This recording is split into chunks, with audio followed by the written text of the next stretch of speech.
What a privilege we have to have the various ones in to share, and it's just I always stand amazed at really what God has allowed us to be a part of. And as I said last week, we had, if you were not here, we had start in the order. We had Randy on Tuesday night.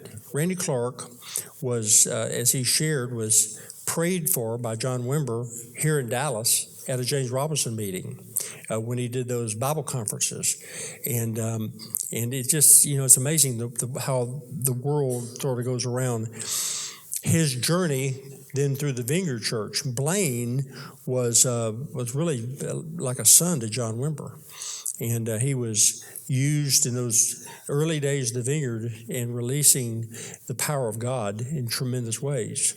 So in the two nights we had not only Blaine, who was part of the early days of the Vineyard, and then Randy, who actually was used to ignite the Father's conference, the Father's love in Toronto through John and Carol Ornott, and was used powerfully there. And of course, then as we keep moving, that stream is being released through Bethel, and the new generation of men and women of God that God is raising up. Chad's part of that. Isn't that great? I think it's just really special. And the interesting thing about the river of God is it keeps getting wider and deeper. It doesn't run out. It gets wider and deeper. And that's what God is doing. So, are you ready for Chad to come? We welcome Chad Dedmon.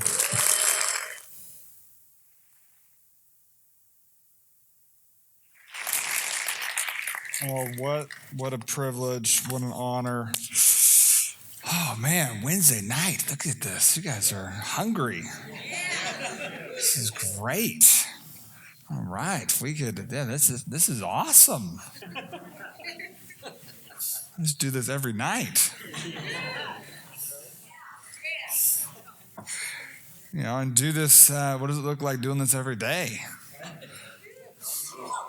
And that's what I love about the church, is that we all get together and kind of compare notes, that you have breakthrough that I need, and I get to just be vulnerable and transparent and say, here I am, I'll give you whatever, I have. But that's what's so cool, the cross-pollination, and that's why the spirit of unity is so important, streams becoming one river. It's pretty awesome. It's such a privilege to follow up Randy and Blaine, and I've been able to be around Blaine over the last year and a half, 2 years, and Blaine is just a powerhouse. And Randy, I've been around since 2002, 2001, and I was in Brazil. It's so important to know your history, and sometimes I'll go speak at churches and I'll ask them, show of hands, how many know who John Wimber is? And there'll be like 3 or 4 people out of 500, and that's a little scary for me because he's a huge. He was like a grandfather to me. I sat on his lap when I was 5 years old, 6 years old, and I remember watching him release the Holy Spirit with the Diet Coke in his hand, and for those that knew John, that would be normal, John, and it's just what a privilege to kind of have that as your heritage. But it is a little scary when I ask that, and there's only 4 or 5 people that know in a congregation of 500. It's like, that's not good. I just love history, and I'll never forget talking with Randy Clark. We were in Brazil, and it really is a privilege. Terry was saying, hey, Chad's been able to kind of spend time with Randy, or spend time with Blaine, and different fathers and mothers of the faith. And I don't take that for granted. I definitely seize the moment. I ask a lot of questions. I have a question journal for the Lord and spiritual fathers and mothers. And I think that's, you're never, if you don't know how to ask the right questions, you'll never get the right answers. And so it's really, I would encourage you to set yourself up for success. A perfect example is I got to know Benny Hinn, and so I took my interns with me. I had 3 interns, but I took only 2 of them with me to go see Benny Hinn in 2010. And I said, guys, wear your nicest clothes. You know, I'm very comfortable. I'm wearing sandals tonight, which is awesome. And but I'm very comfortable in these clothes right here. You know, that when I'm with Benny, you have to kind of wear the best, what's the best in your wardrobe. So I got to put on a suit or something like that. And he will tell me that, Chad, when you minister with me, you have to wear a suit. I don't let anyone else on the stage on the platform with me unless they're wearing a suit. And I'm like, all right, I could do that. And but I am. You become all things, when in Rome, and what Paul talks about. And so I'm like, hey, I'm totally fine with that. I could wear a suit around Benny. So I tell my guys, hey, wear your best clothes. So I meet him in the parking lot. Now you know where I'm going. I meet him in the parking lot, and one guy has these khaki corduroy pants on with a sweater with a wolf howling at the moon. And he's wearing sandals. And then the other guy is wearing kind of nice, like thrift, dress shoes that you'd buy at a thrift store. Like they're like hand-me-downs, and so he's got those on with, an okay nice pair of slacks, but button-up shirt that can't be tucked in. And, it's just, and his hair is all messed up, and he hasn't shaved. And I'm going, what are you guys thinking? I'm almost embarrassed to introduce you to Benny Hinn, but I don't like the fear of man, and I'm like, hey, you know what? These guys are with me, and I'm going to introduce them to Benny. I know that it's going to be, Benny might get mad at the guys, like, what are you guys doing here? What are you dressed like this for? And so anyways, I was trying to set them up for success. And when you're dressed, it's kind of crazy, but in that culture, if you're dressed a certain way, like it can actually sabotage your relationship, or the potential of there being a relationship. And so I took the risk, and they were like in the corner, and I'm talking with Benny, and it's after the meeting. And I said, hey, Benny, I'd love for you to meet these guys that I'm mentoring and that I'm pouring into.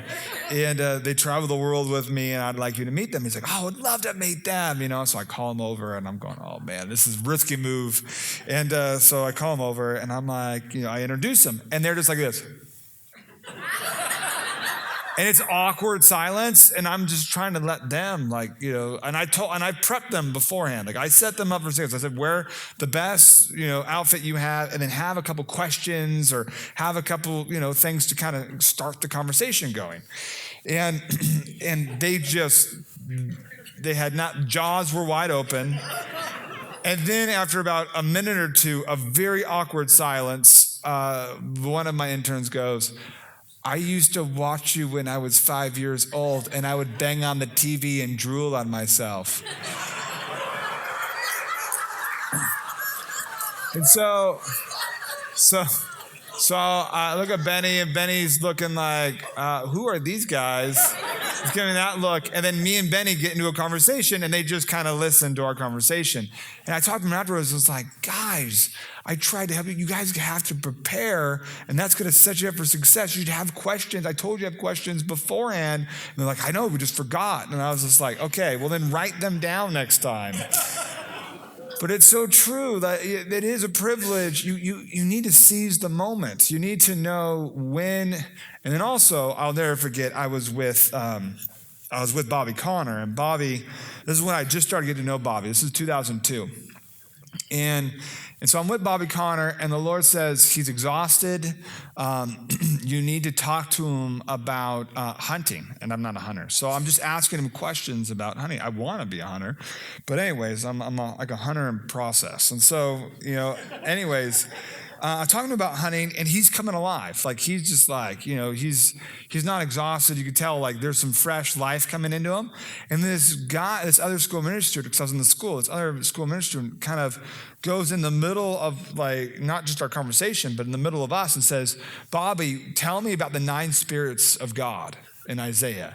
And Bobby just shuts down, like he just loses his momentum, his life, and just says, I'm really tired. And I didn't want to like trump this guy. Like that's the kind of person I am. I'm like, well, I'm not gonna disrupt them, even though he disrupted our conversation. And I start walking away, and the Lord rebukes me and says, Chad, how dare you leave the conversation because you're a son, and I'm giving you access to fathers and mothers that are going to help you in life, and that you shouldn't let someone else's insecurities or stuff sabotage what I'm trying to do in establishing relationships in your life.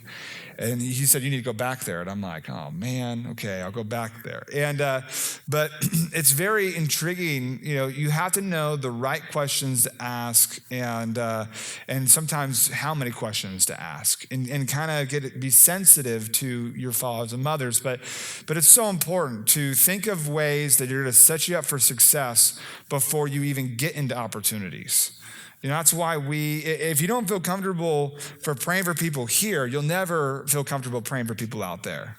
And this is a place to experiment. This is a place to set you up for success out there. That I'm always thinking that about life. What's going to set me up for success? That it would behoove you not to create pillars in your life before you need something to lean on.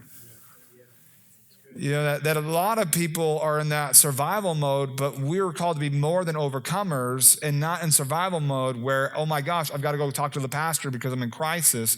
How about I invest in the relationship and invest some equity in the relationship so when I am in crisis, they're going to be all hands on deck to help you out because they know that it's not the agenda of I'm being used because I'm just in crisis mode. Like, no, we've done life together. They're withdrawing from an account that has some money in it. And so I always think to myself, okay, how can I in the secret place set me up for success? I mean, that's what favor with the Lord. Favor with man, the way to get favor with man is to first get favor with God.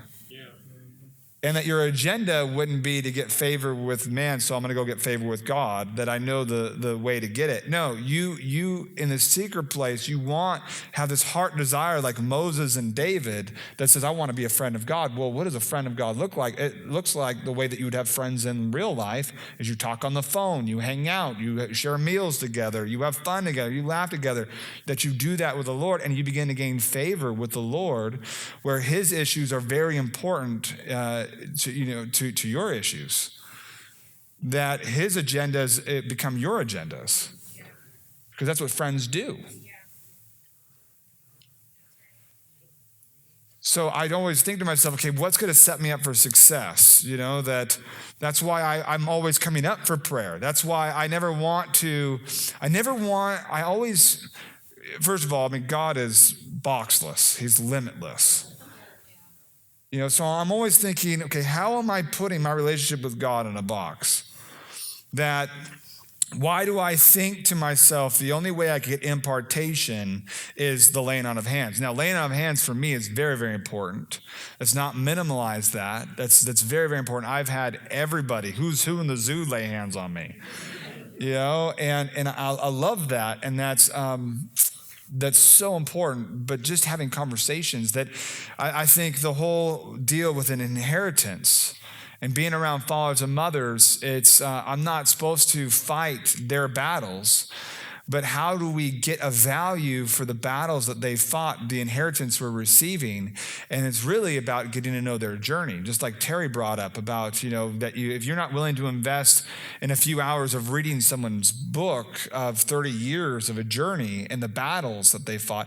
I actually love to ask fathers and mothers, when are the times that you thought God wasn't going to show up? When were the times that you thought that it wasn't going to happen, that you were going to die, or the ministry was going to fail, or whatever it may be, that person was going to get healed, or whatever the crisis was, the where they had to overcome, because I want to know their journey and I want to see their scars and how they got their scars. And the other thing is you'll probably have some battles to fight. I don't know too many people that get an inheritance and begins to get success in their own life as they receive an inheritance that aren't fighting their own battles. And that's that breaking that entitlement, arrival thing, because there's battles for us to fight. Me and her are in sync.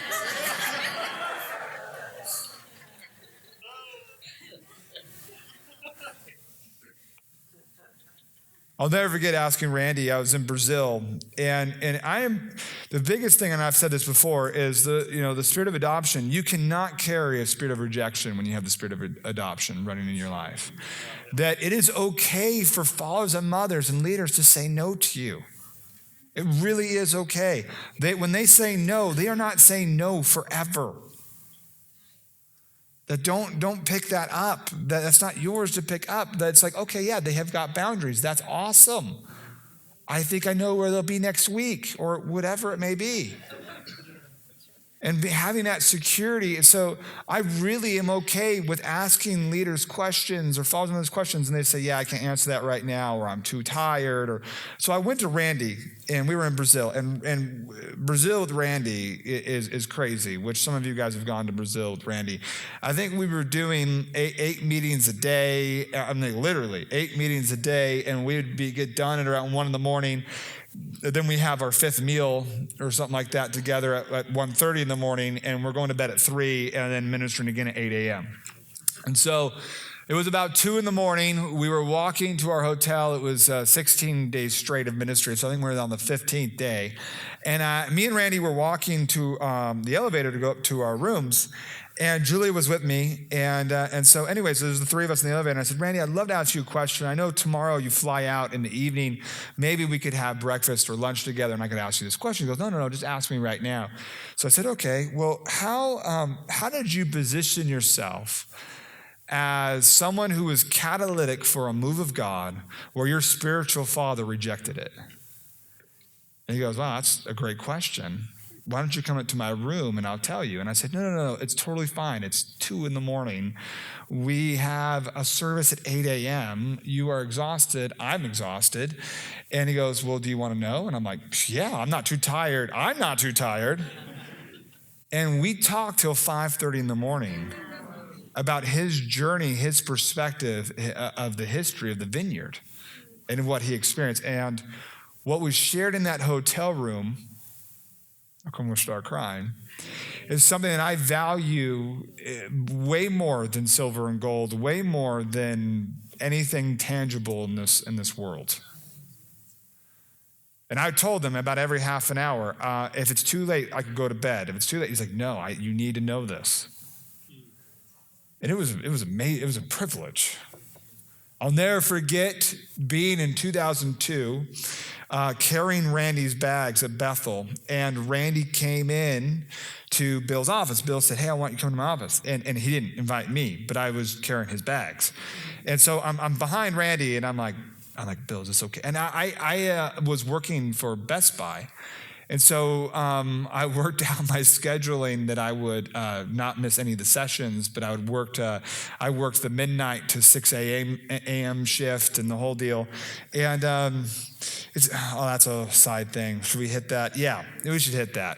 You know what's intriguing to me is our hunger and I've seen this in the church and been on staff at a few churches and observed staff church and the whole thing, and those that work the business jobs that are so hungry, and they're at every meeting. They're there before anyone gets there. They're the last ones there, and they're like the crazy ones while working 50 hours.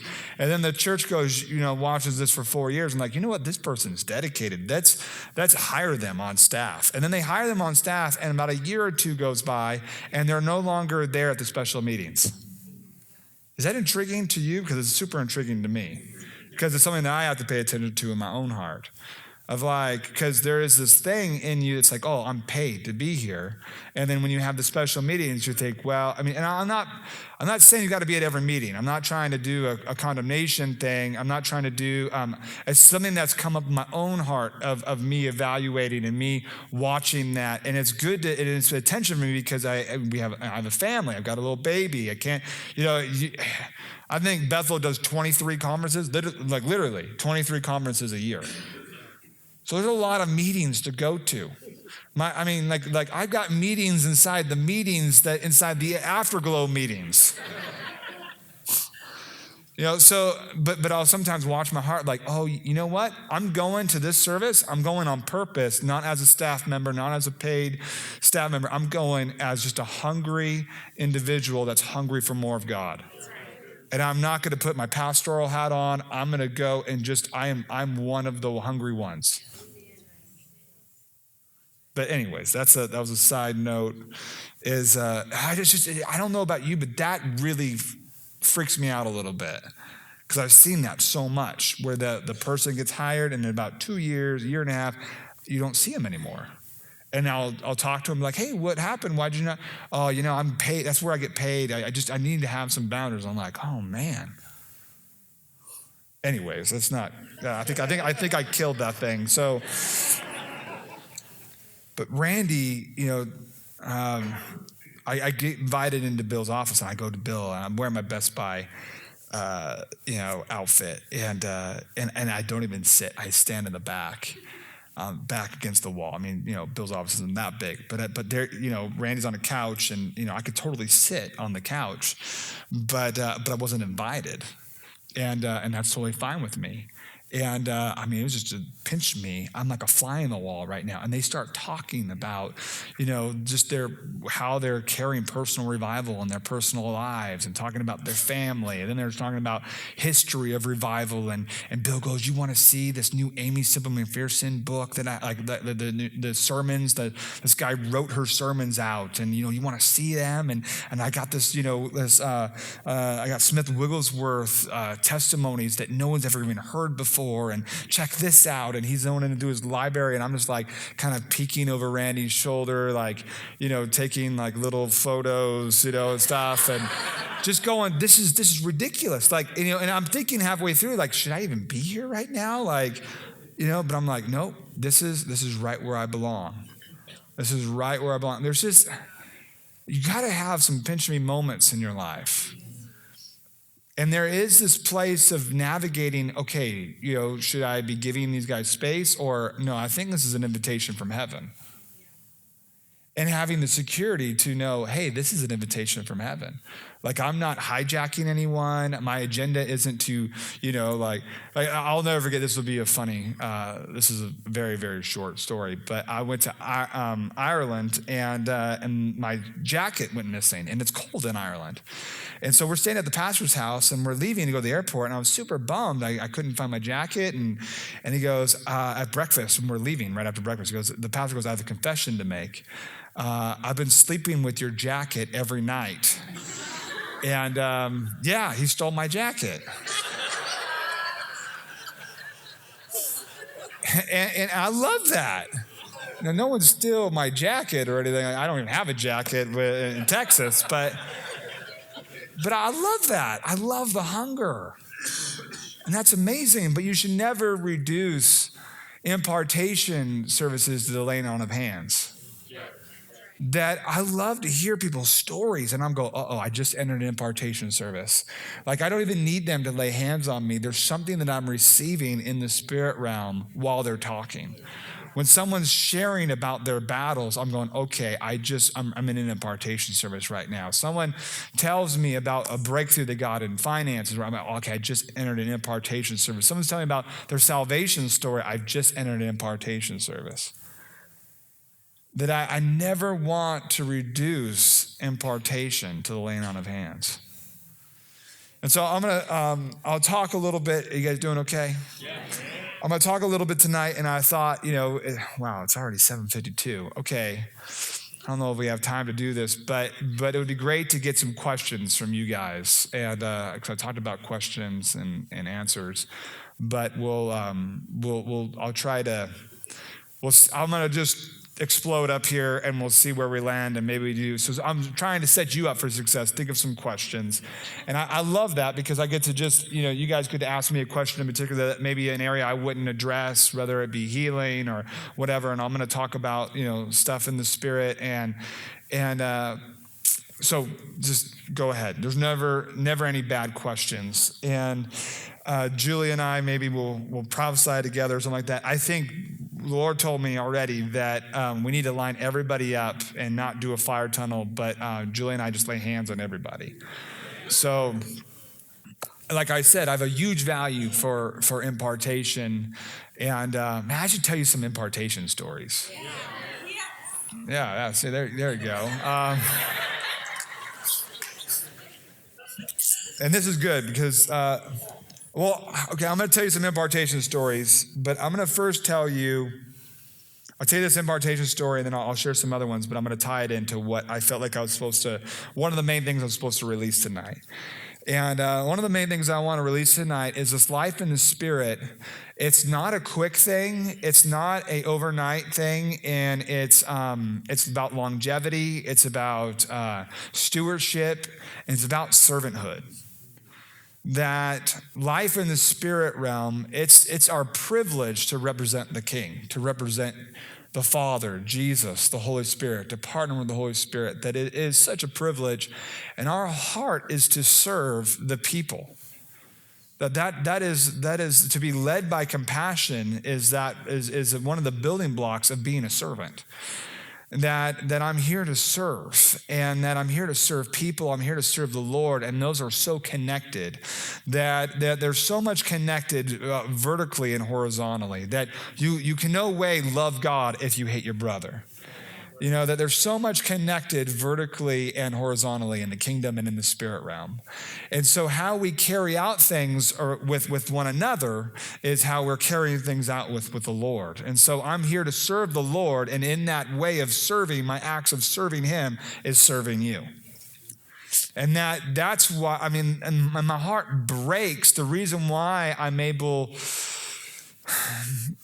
I could spend hours praying for healing for people is because of my heart of compassion and this foundational place of I'm here to give my life to the Lord, and I'm here to give my life to you guys.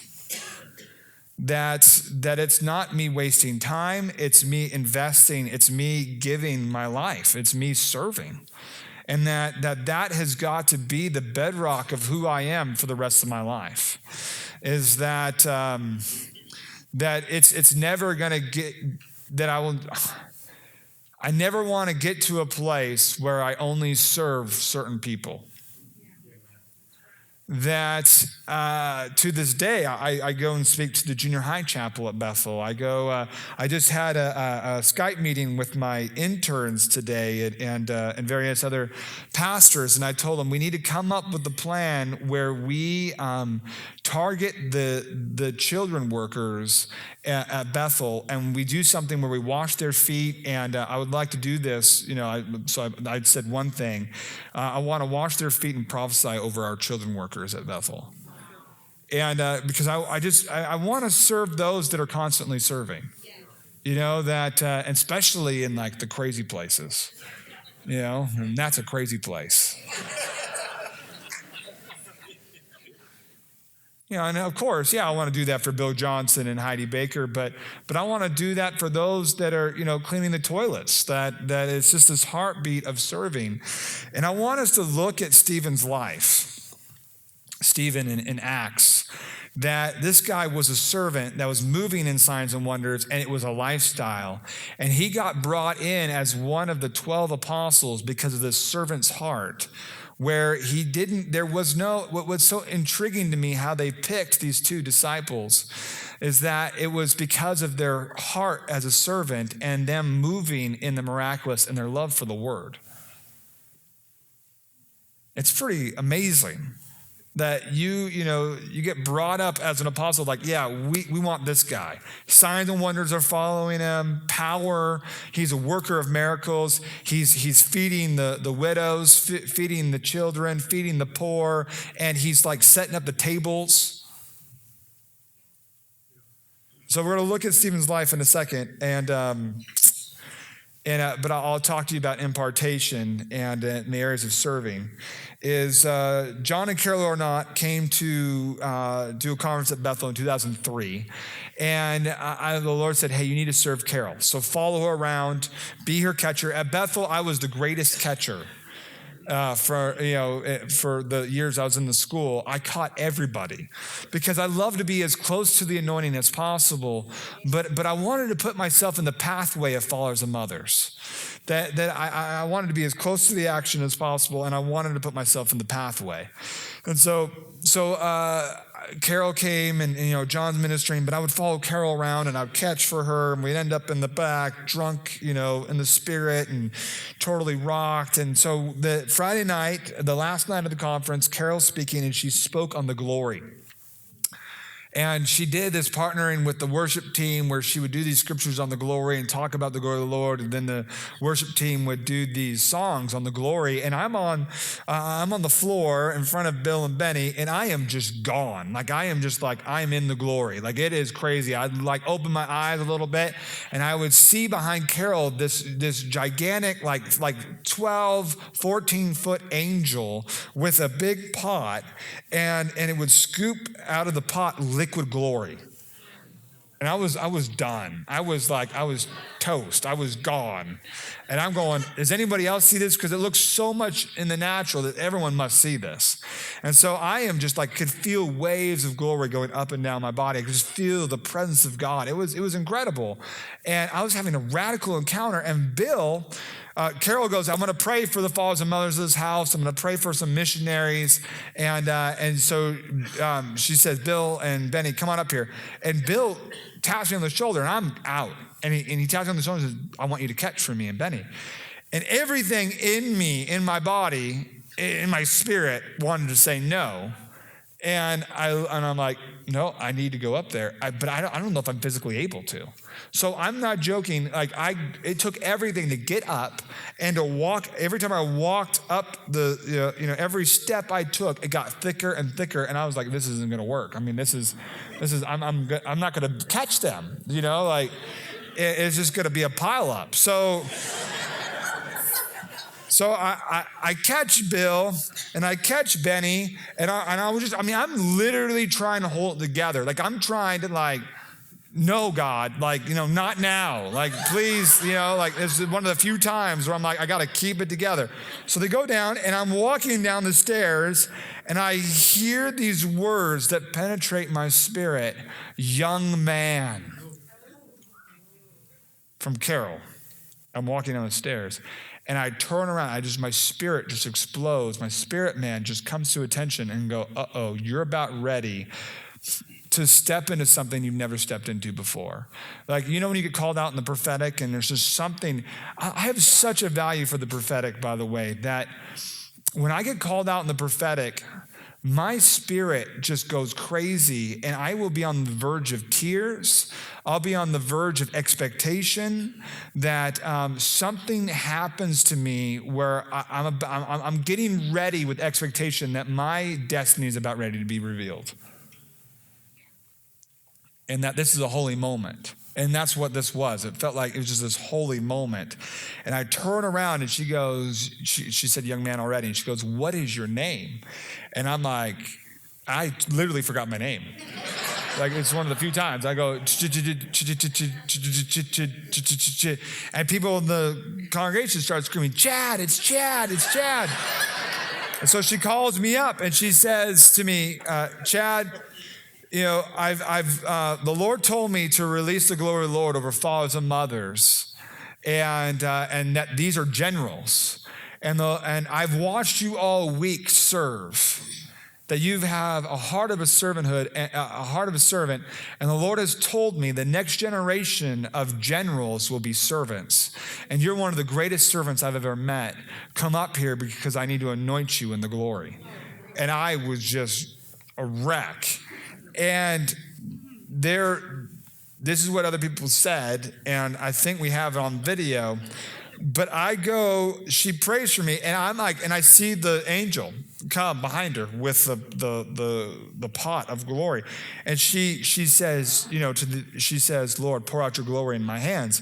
So this angel dumps the bowl, and it goes through her hands, and she's cupping it like water, and then I got my hands out, and she just opens it through, and it starts touching me.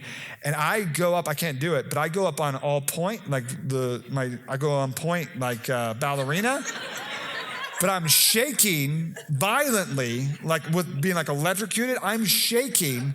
And then Benny saw this, and somebody said it's on video, but they said they saw me go up about a couple inches, and then they saw me just crash down, I was like, I don't know if that's what happened. I never went back and watched the videos, but I know I got wrecked.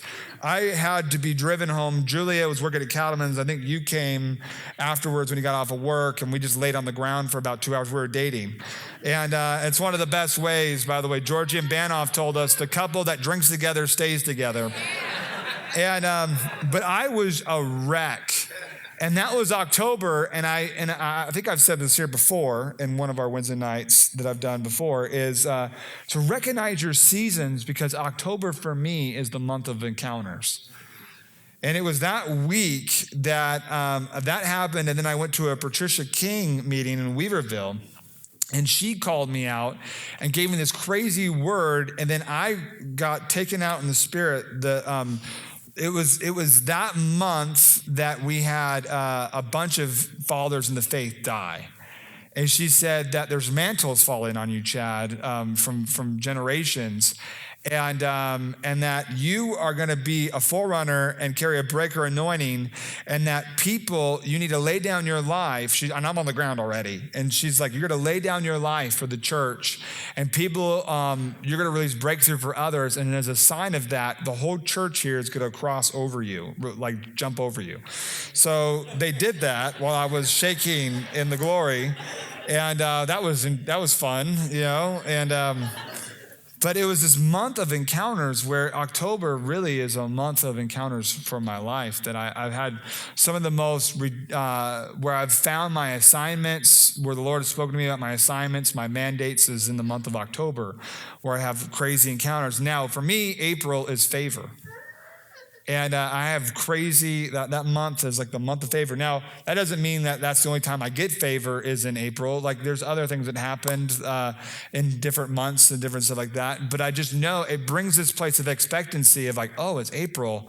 Oh, let's see what God does this month. That I have this expectation of something. I start praying into favor with the Lord. And in October, I'm starting to position myself where I might take a little prayer retreat in October. I might go up for a couple of days and spend time with the Lord and invite the Lord to speak to me, because I'm positioning myself, stewarding how God speaks to me. So anyways, let's look at Stephen's life, and we'll do more impartation stories.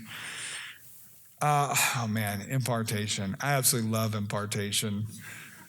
I've had some pretty crazy, I get electrocuted, and Susan gets electrocuted as well. And I have this right leg that shakes. Like, when you pet a dog in the right way and the leg starts shaking, that's what happens to me. Right, Julia? And it's pretty hilarious to watch, but it shakes like crazy. And it's like I'm being electrocuted. And man, it's a lot of fun.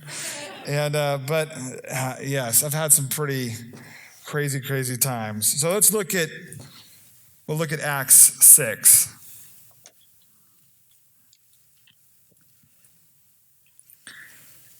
So we'll go with verse 2.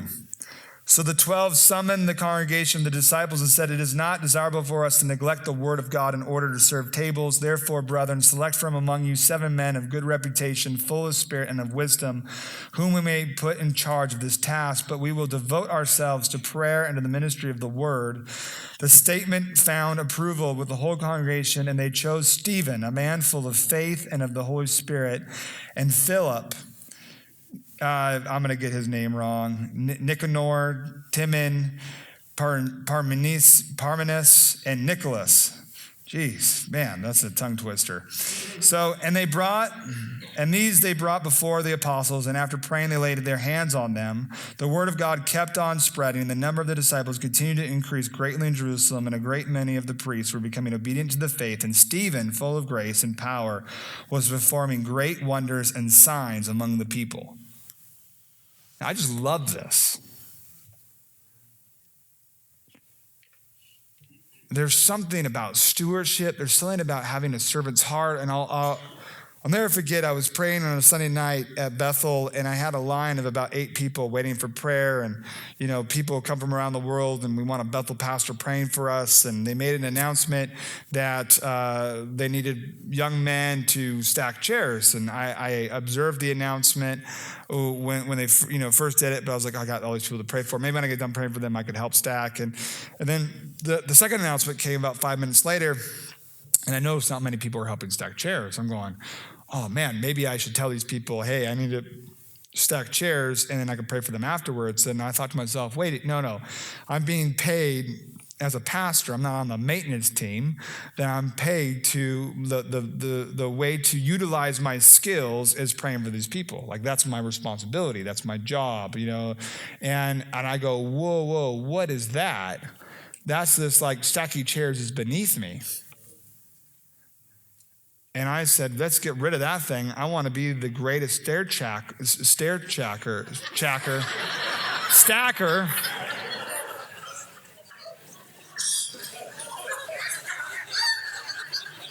I want to be the greatest stair stacker.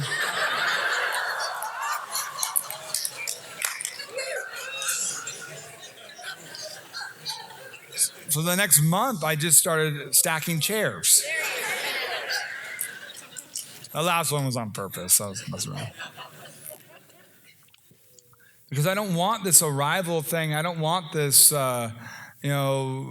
serving is beneath me, or doing that act of service is beneath me. Like, I grew up with my parents planning a church, and we met in a community center. We first met in a park, and then we met in a school, then we met in a community center, and we had to set up the stage and tear it down every Sunday. And when I was 16, they made me the van and trailer guy, where I would drive the van and the trailer to the church, and sometimes it'd only be me and my dad putting everything together. And I love that. I mean, this is gonna get. I wasn't planning on going there, but it's a. You get around Hugh and you talk about history, and you talk about our generation and where our country's at, and we're coming up with statistics and then like prophesying the hope and all this sort of stuff, and it's intriguing to me. I read this poll recently that in the 90s, those that were 16 to 20 years old, 82% had a job for 3 months or more. In the 2000s, those that it was 68% had a job 3 months or more. And in the 2010s, the last 5 years, it's 41% have had a job when they're 16 to 20 years old for 3 months or longer. And I mean, that kind of is a little bit of a scary statistic, but there's something about serving that you gain equity in the spirit realm. And as we see with Stephen here, and we're talking about life in the spirit, and serving is so huge that, and the other side of this is that in order to influence the kingdom around you, the kingdom within you has to be changed and transformed. And that you can't be anyone different in church that you are at work.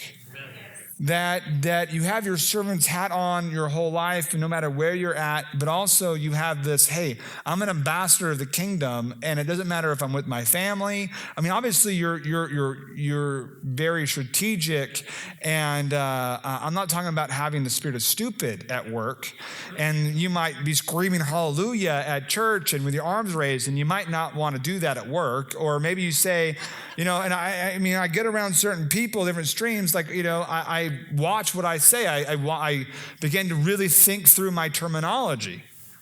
Where I might say at Bethel, oh, I can't wait to get drunk in the Spirit, and oh my gosh, this angel is grabbing my leg and shaking it, and, or whatever, like grab your barrels of new wine and pour it over you. Well, if I'm at like a Baptist church, I'm going to say, I'm not going to probably have that terminology. I'm going to say, wow, God's really touching me, right? He's really refreshing me. He's encountering my life. This is amazing. It's the same thing that's happening, but I'm trying to be in wisdom and because I don't want to shoot myself in the foot unneeded. Now you will offend people, but there's some things you don't need to purposely offend people.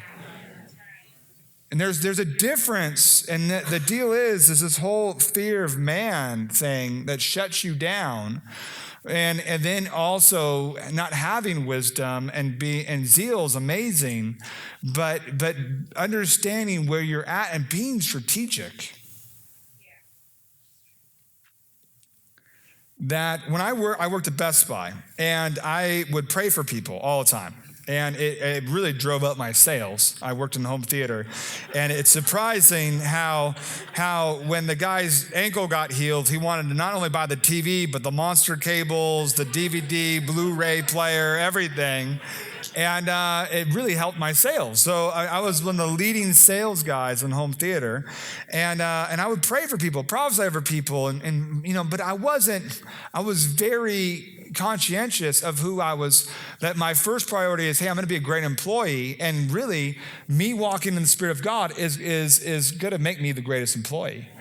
And that first and foremost, I'm a son, I'm a citizen of heaven, and then I'm a citizen of this nation, and I'm working for Best Buy. I'm going to be a great employee, but it is not going to wreck my relationship with the Lord. That it's not going to, my paycheck, my working status at Best Buy does not trump me serving God. And so I'm going to learn how to do both successfully. And that they're not in tension, they actually work together. And so I started praying for other, coworkers. And so it got so crazy where coworkers were coming that the manager came to me and said, hey, I've been observing a lot of the coworkers coming over to you for prayer and all this stuff. So I came up with a plan. He said, I don't want you to do that anymore. I don't want you to pray for people at work. And I said, it's just, this is who I am. But you know what? I've got a good idea. Because I'm trying, you don't get stuck in your ways and get offended or this guy's trying to control me. No, you got to think, hey, what is his perspective? What is he thinking? How can I help my boss become a genius? And I'm thinking of win-win situations constantly. So he's telling me don't do this anymore because that's the only model he knows, but that's the only model. Like I said before, do not limit God, do not limit yourself. God is boxless, he's limitless. So I think to myself, well, you know what? I got a good idea. How about we do this? Coworkers, I cannot pray for them when I'm on the clock, but when I'm on break, we could have a sheet in the break room, and I'm there for 15 minutes, and I have 5-minute slots, and they have to take their break in that time, and I could pray for them. So at an all-staff meeting, at the end of the night, he addresses the whole store of employees and says, now Chad has been approached by many of you for prayer, or many of you have approached Chad for prayer. Well, when he's on the floor, you cannot approach him anymore for prayer, but at the break room, he'll have a sign-up sheet to receive prayer.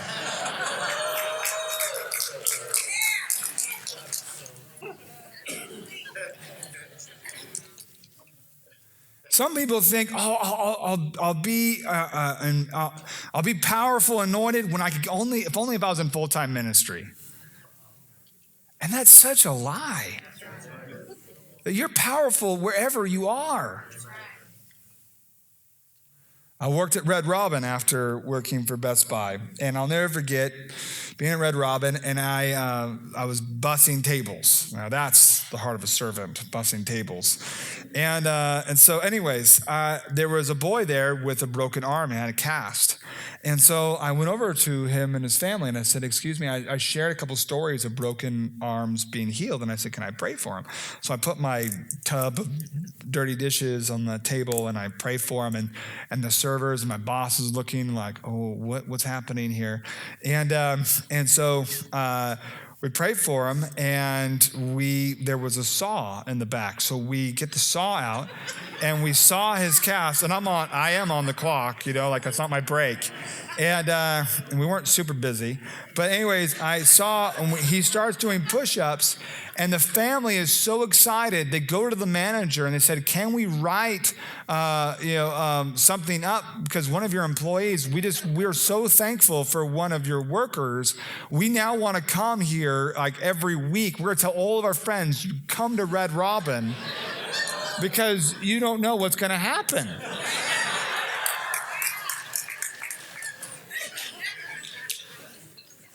I'll never forget. I think I might have. I don't think I've shared those stories in here, but this one I think I have shared. Is I went to interview and got hired, and they were training me at a morgue because I want to raise the dead. That's what we're called to do.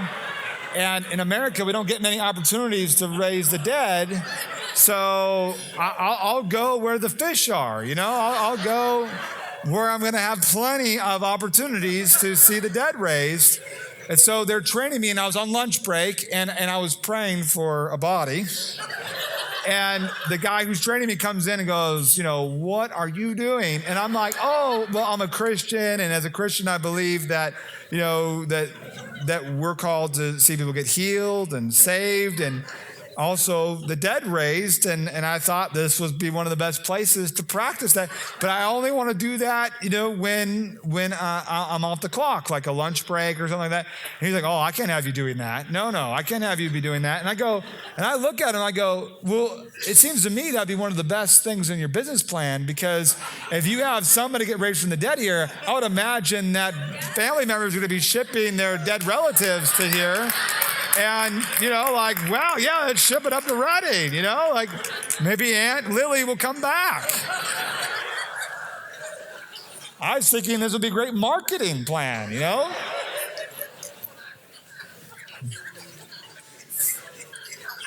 But as an employee, I'm always thinking, how can I make my boss look like a genius? How can I, and the kingdom does that. The kingdom brings abundance. It brings blessing. It brings favor.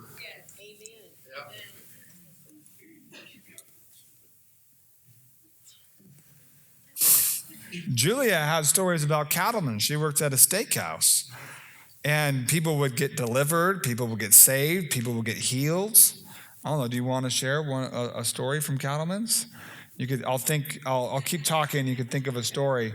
I mean, there'd be other school ministry students working with her, and they would get drunk in the spirit, while they were like cleaning up and stuff like that. Or, it was amazing. That you have to be you no matter where you are. And the fear of man will try to shut you down. And I was, we were having dinner, and I was talking like, I just sometimes in public places I could just feel the fear of man. And sometimes I just need to scream out, Jesus! Or like, anybody want healing? Anybody? And like, I can just feel this sense of freedom. And, sometimes, that maybe people get upset or, what, but there's something, just for me personally, maybe somebody gets healed or saved, and that's amazing, but I'm breaking the fear of man in my life.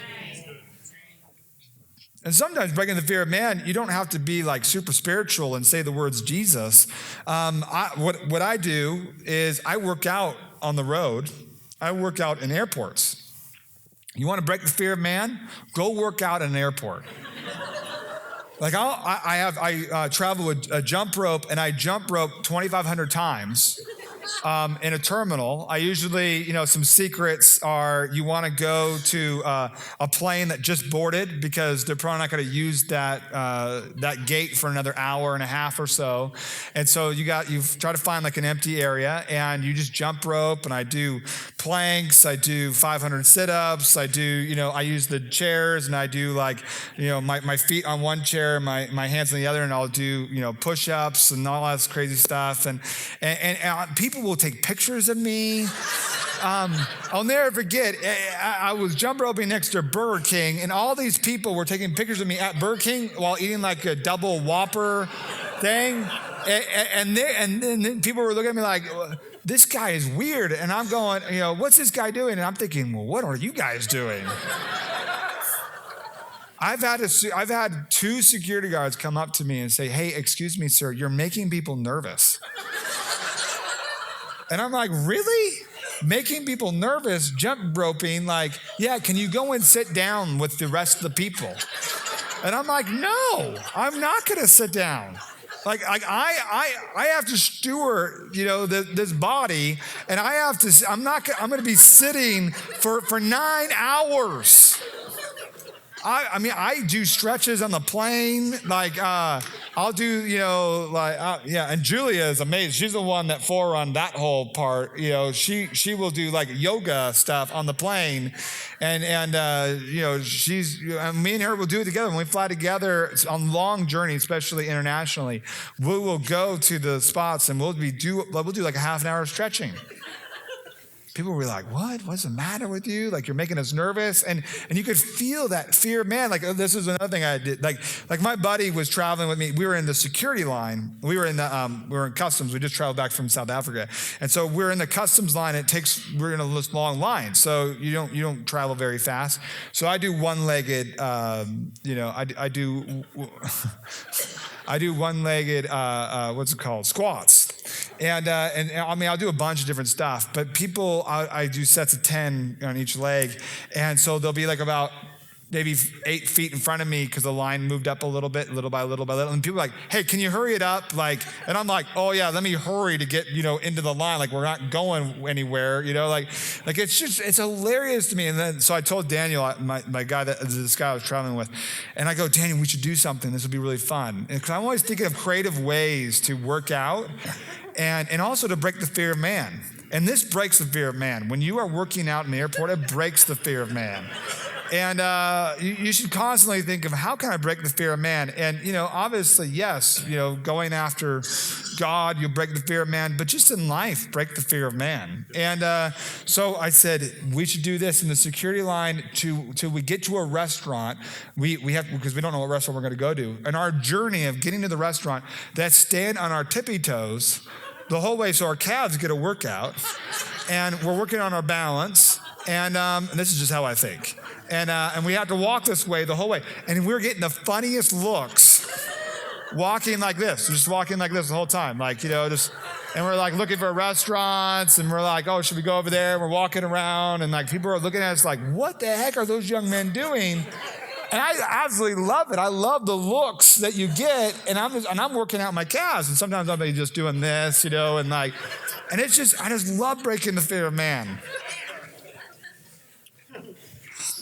The guy, we found a restaurant that we were to go to, and the guy greeted us. In South Africa, the servers were like, go and get their, the customers.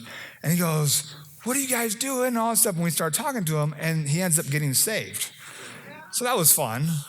That's some good fruit. That puts it in the biblical category. That's another thing I want to release over you guys is fish jumping in the boat. Yeah. I was in South Africa, and I just felt this strongly to prophesy over the church. I feel like you guys need to pray for a season where fish jump in the boat, and that the harvest is really plentiful. And this lady, she practices words of knowledge. She goes to McDonald's, and she gets like 5 names wrong. And the next day, she's a school teacher, and she's telling them about the meeting that she was at and some of the healings that happened.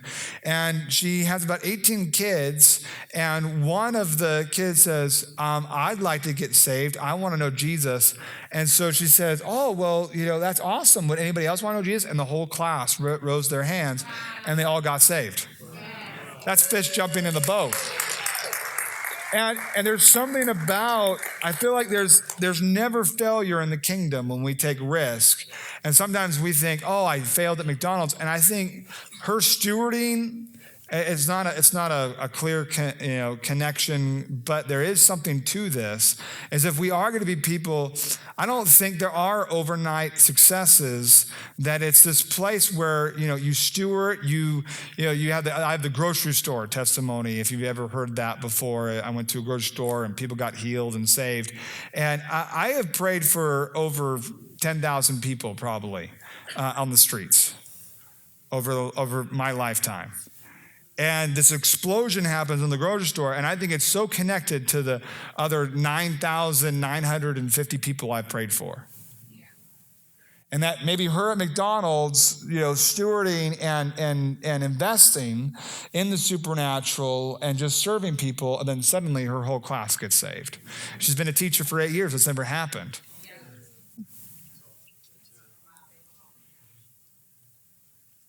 And that we're just stewarding. We're not in competition. We're not, we're here to help one another. But it's this whole place of stewardship. You guys doing okay? Yeah.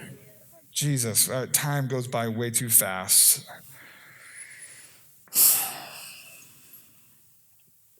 Should we do some questions? Julie, do you have anything that story from Cattleman's or anything that you want to share? Yeah. Then we'll do maybe we'll do like 1 or 2 questions, and then let's just go after it. And if you feel like somebody's highlighted to prophecy over, we'll tag team together too. Well, I think for me it was just a lot of fun. Hello. Oh, there he is. I think for me it was just a lot of fun, the way that God would show up at work. It wouldn't be anything that I would try to make happen, but I definitely would look for opportunities if there was one. And one night I was clocking out. It was probably, I don't know, maybe 9:30, because I was serving tables and we were closing down and I was clocking out. And my boss was just kind of mentioning to me throughout the course of the evening that his ankle hurt. And then he mentioned it to me again as I was clocking out. So I thought, well, he keeps telling me about his ankle. I might as well ask him if he'd like for me to pray for his ankle. And I don't even recall that I necessarily even touched his ankle or anything like that. I just said, well, hey, it sounds like you're going through a lot of pain. Would you like the pain to go away? And I'll just pray for you. And he said, sure. And I just prayed for him, and his ankle totally got healed. And he was surprised, and he was a little bit shocked, but he was happy. He was smiling the rest of the night. And it really was a neat experience for me to be able to be a part of that sort of environment, because healings would happen like that all the time. It wasn't like they even took a lot of time away. It would just be part of our natural flow, because a lot of times you do get injured when you're serving. You're lifting tables. I mean, not tables. We did not do that. Chalking tables. What I meant to say is you're lifting trays of food. It's contagious, honey. It happened to me. It's happening to you. I think it's more that I'm tired, but it could be. I don't know. So people do get injured a lot, and people get injured on the job. And so what I would try to do is just keep it really casual and keep it really, almost like more like friendship evangelism, where it was just like, oh, your wrist hurts? Well, let's get rid of that. Let's pray for the pain to leave. And, it would just take 2 or 3 seconds, and people would just be surprised. Like most of the responses I got were people just surprised and shocked that would happen. And then they'd come back to me later and just feel so loved and just feel so much love from God. And it was just a really neat experience to get to pretty much do that on a daily basis. I think I worked there for 3 or 4 years, something like that. So yeah, 4 years. Yeah, it's pretty amazing. While Julie was sharing, and maybe Jules, can you maybe run the microphone, or someone could run if you? Oh yeah, Randy. if we do have a question or two. And but as Julia was talking, I was reminded of Lithuania. And Julia and I went to Lithuania, and you want to see breakthrough and you want to see the kingdom of heaven break out, go where there's need. And there's not just need, there is need in the nations, but I would say 100% there's need in your city. There is need in your backyard. And you go where there's need, and the kingdom of heaven will fall in a way that you've never seen before. And we went to Lithuania, and they've never been really equipped in the prophetic, in healing. And these people, I mean, it was stars in their eyes, like what is going on? And so I wanted to break the whole man of God thing. So I started sharing testimonies about healings. And then I said, okay, if you have cancer, come on up here. And this lady had throat cancer, and I had all the kids pray for her. And it was the size of a golf ball. And we watched it all shrink, and then she was completely healed. And there was just so many different healings, and the prophetic was incredible. And then we did impartation time, like we're going to do in a second. We did impartation time, and this lady grabs, Russian ladies, Lithuanian, but so Lithuanian ladies, Eastern Europe ladies are very, very strong. And she grabbed my wrist and started pushing it towards her left breast. And I don't have a translator following me. They're helping out Julia. And because I'm pretty fast with impartation, Julia's like the soaker.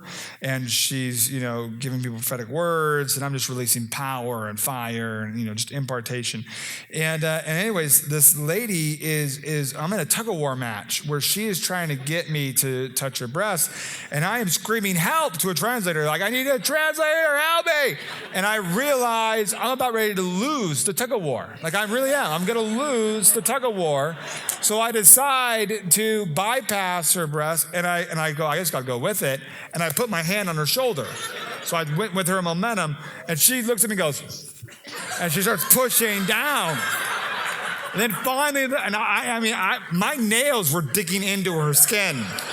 Like, I'm going to do everything I can not to go there. And I think I might have broke the skin or something. I was hooked in. And she's pulling down, and then the translator finally comes, and it says, Chad doesn't need to lay hands on you where the tumor is. He can pray right here. And so I pray. So I get about 50, 60 more people, and I hear this scream. And this scream is very familiar. I've heard this scream many times in my life, and it's the scream of Julia. And I look over where the scream came from, and I go, oh, that's right where that lady was that had breast cancer. I think she lost a tug-of-war match.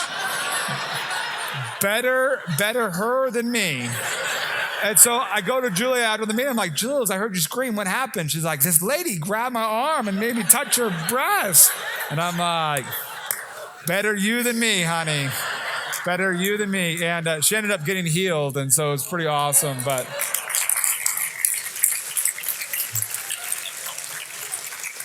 I love fun stories. Okay.